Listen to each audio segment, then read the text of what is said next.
Alright, unboxing po tayo and testing nito ating nabiling airbrush. So we're gonna do an unboxing and a bit of testing. This cheap airbrush that we bought.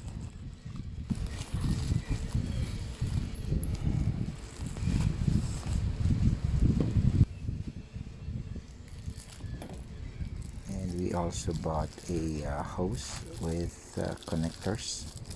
Hindi kasi kasya yung connector natin galing dun sa single action, kaya bumili ako ng bago.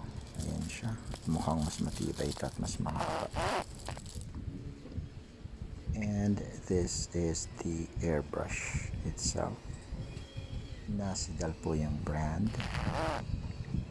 Ayan siya, double action at ang ganda po ng casing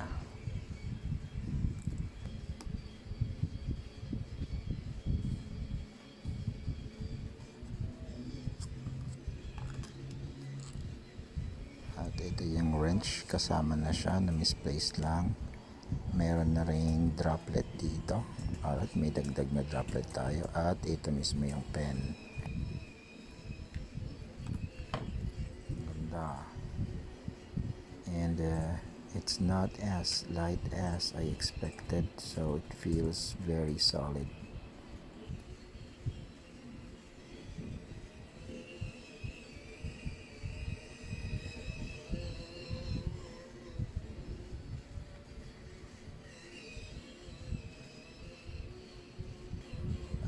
Ito yung trigger niya, so it's dual action or double action.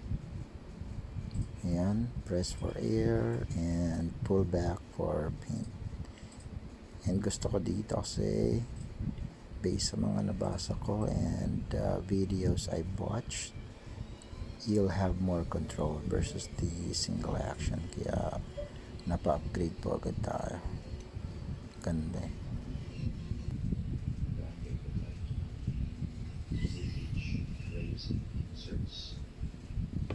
Ayan. And gravity feed na siya para at least mas tipid. Dito kasi siphon feed siya eh. So kailangan lagi marami. So mahirap pagka yung kaunti na lang natirang paint. At least ito gravity feed, mas makakatipid tayo sa paint. Ayan. On natin. So double action tong nabili natin.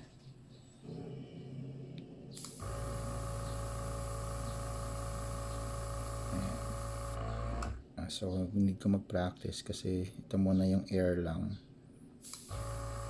Tapos push back. Ayan, alam ko ito yung kapal ng paint na gusto mong ibuga. Tapos pwede rin i-adjust dito yung spread, so talagang mas control mo yung buga ng paint, kaya mas mainam to sa mga fine details or camouflage katulad ng tangkay. Ayan.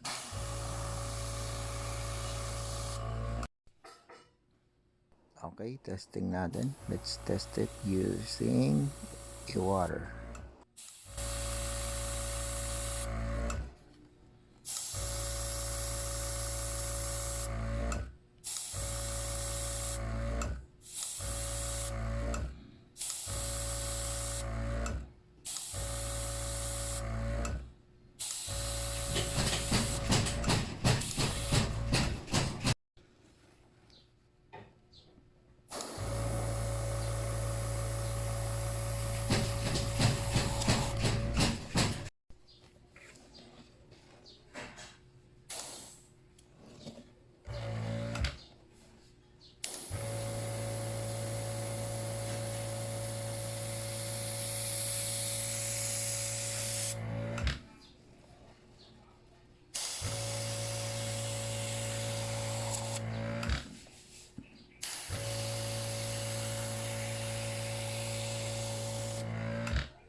Alright, thank you so much for tuning in, guys. Till next time.